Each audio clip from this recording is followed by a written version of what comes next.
အခုကြည့်နေတဲ့ကျွန်တော်မိတ်ဆွေကပြင်းဦးလင်မှာအိမ်တစ်လုံးဝယ်ဖို့စိတ်ကူးနေတယ် investment လည်းလုပ်မယ် second home အနေနဲ့နေထိုင်ခြင်းနဲ့ဆိုရင်တော့ခုဘလော့လေးကိုစုံထိကြည့်ပေးဖို့ဖိတ်ခေါ်ပါတယ်ဟုတ်ကဲ့ကျွန်တော် SMD ကိုကြော်ပါ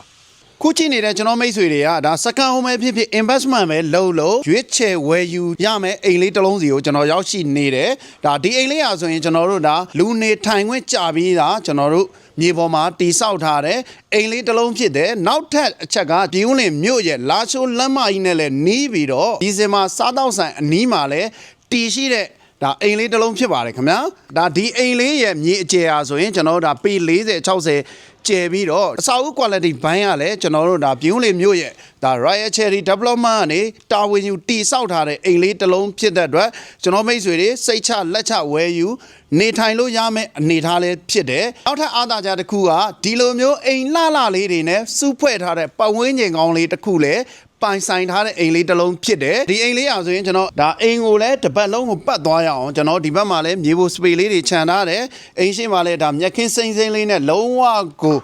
ဒါလှပတဲ့အနေထားလေးရှိတယ်ဒါအရန်လှပတဲ့ white house လေးတစ်လုံးဖြစ်တယ်ဒါဒီအိမ်ရှိမှာဆိုရင်လည်းဒါဝရန်နာပေါ့နော်ဒီဝရန်နာကကျွန်တော်တို့ဒါဆို၄ပေအကျယ်ဝန်းလောက်ကျယ်ဝန်းပြီးတော့ဒါအိမ်ရှိမျက်နှာစာကနေကျွန်တော်ဒီလို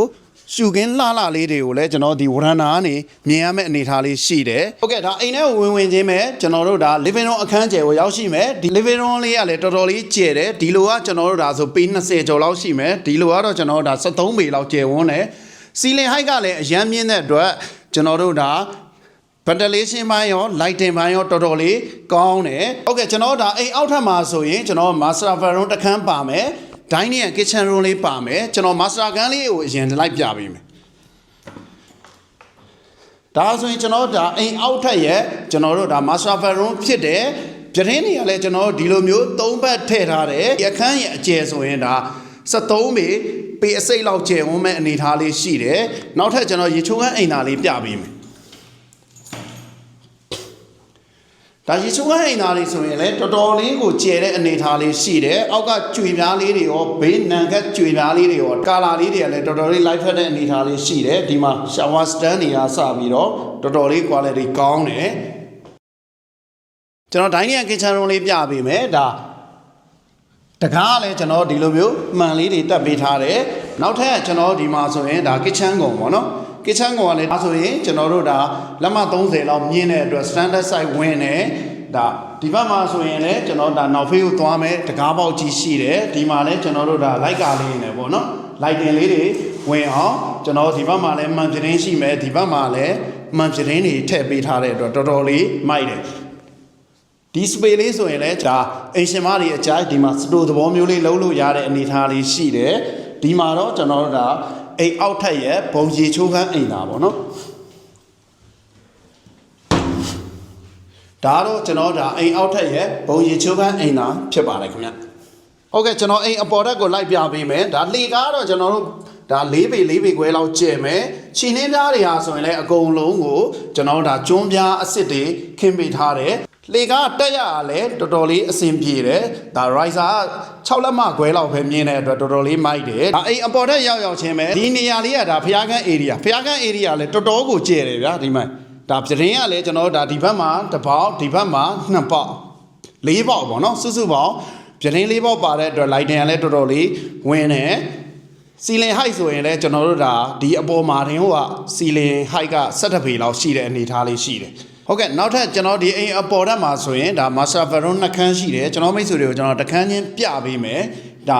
ါအိမ်ခန်းတကားတွေအားဆိုရင်လည်းကျွန်တော်ဒီလိုမျိုးကျွန်းသား quality ကောင်းတွေကိုအသုံးပေးထားတဲ့အတွက်တော်တော်လေးဒါအဆင်ပြေတဲ့အနေထားလေးပေါ့နော်တကား quality ကောင်းတဲ့အနေထားလေးပေါ့ဒီမှာဒါဆိုရင်ကျွန်တော်ဒါဒီအပေါ်ထက်ရဲ့ master bedroom တစ်ခန်းဖြစ်တယ်ဒါဒီ master bedroom 2ခန်းလုံးကဒီလိုမျိုးဝရဏာလေးတွေပါတဲ့အတွက်ကျွန်တော်တို့ဒါအိတ်ခန်းလေးကနေကျွန်တော်တို့ပြင်းဦးလင်မျိုးရဲ့ဒါရှုခင်းတွေပေါ့နော်တောင်တန်းရှုခင်းတွေဒီဝရဏာလေးကနေနေ့စဉ်ရင်တွေးခွင့်ရမယ်ဒီခန်းဆိုရင်လည်းတော်တော်လေးကျယ်တယ်စောစောအခန်းနဲ့ဒီခန်းကတော့ပြည့်ကျယ်တူတူပဲပေါ့နော်တော်တော်လေးလင်းတယ်ဒီမှာဒါဆိုရင်ဒါပြတင်းတွေပေါ့နော် lighting အရန်ဝင်တယ်ကျွန်တော်တို့ကအိမ်ရှိမျက်နှာစာကိုလည်းကျွန်တော်တို့ဒါဒီပြတင်းတွေကနေမြင်တွေးခွင့်ရမယ့်အနေထားလေးဖြစ်တယ်ဗျဟုတ်ကဲ့ဒါဒီအိမ်လေးရာဆိုရင်ကျွန်တော်တို့ဒါပြင်းဦးလင်မြို့ရဲ့ဒါဒီဇင်ဘာစားတောက်ဆိုင်အနီးမှာတည်ရှိတယ် ထုံးကိုကျေးရွာမှာတည်ရှိတယ်ကျွန်တော်အိမ်လေးတစ်လုံးဖြစ်တယ်ဒါပတ်ဝန်းကျင်ကောင်းတစ်ခုကိုလည်းပိုင်ဆိုင်ထားတဲ့အပြင်မြေမျိုးစားကလည်းလူနေထိုင်ခွင့်ကြပြီးသားမြေပေါ်မှာတည်ဆောက်ထားတဲ့အတွက်ကျွန်တော်ပိုင်ဆိုင်မှုအနေနဲ့လုံးဝစိတ်ချရတဲ့အိမ်လေးတစ်လုံးဖြစ်တယ်ဒါအိမ်ရဲ့မျက်နှာလက်အားဆိုရင်ကျွန်တော်ဒါလာရှိုးလမ်းမကြီးဘက်ကိုလှည့်ထားတဲ့အတွက်ကျွန်တော်ဒါ view လဲအရန်ထွက်ပြီးတော့ကျွန်တော်တို့အရက်မျက်နှာလက်ရတော့ဒါမြောက်အရက်လက်ဖြစ်တယ်ဒီအိမ်လေးရဲ့အကျယ်ဝန်းအားဆိုရင်လည်းဒါပေ40 60ကျယ်ဝန်းပြီးတော့ဒီအိမ်လေးရဲ့အိမ်ခန်းဖွဲ့စည်းပုံတွေကတော့ living room အခန်းကျင်ပါမယ်ကျွန်တော်ဒါ dining and kitchen room ပါမယ် master bedroom 3ခန်းဖျားခန်းနဲ့ဒါလုံးဝပြည့်ပြည့်စုံအောင်ဖွဲ့စည်းတည်ဆောက်ထားတဲ့အိမ်လေးတစ်လုံးလည်းဖြစ်တယ်ဟုတ်ကဲ့ဒီအိမ်လေးကိုကျွန်တော်တို့ရောင်းချပေးမဲ့ဈေးနှုန်းကလည်းကျပ်သိန်း9500ကိုကျွန်တော်မိတ်ဆွေတွေကိုရောင်းချပေးနေတဲ့ထုံးစံအတိုင်းပဲပိုင်ရှင်နဲ့ဓာတ်ရိုက်တွေ့ဆုံညှိနှိုင်းရောင်းချပေးမှာဖြစ်တဲ့အတွက်ဒီလိုမျိုးပြင်ဦးလင်မှာ investment ကောင်းကောင်းလုပ်လို့လည်းရတယ်လို့ second home အနေနဲ့နေထိုင်လို့ကောင်းတဲ့ပတ်ဝန်းကျင်ကောင်းလေးတစ်ခုကဒီအိမ်လေးကိုကျွန်တော်မိတ်ဆွေတွေစိတ်ဝင်စားတယ်ဆိုရင်တော့ဒါကျွန်တော်ရဲ့ဖုန်းနံပါတ်39 9865 9864ကိုအမြန်ဆုံးဆက်သွယ်ပေးဖို့ကျွန်တော်မိတ်ဆွေတွေကိုဖိတ်ခေါ်ပါတယ်ဟုတ်ကဲ့အားလုံးကိုကျေးဇူးတင်ပါတယ်ခင်ဗျ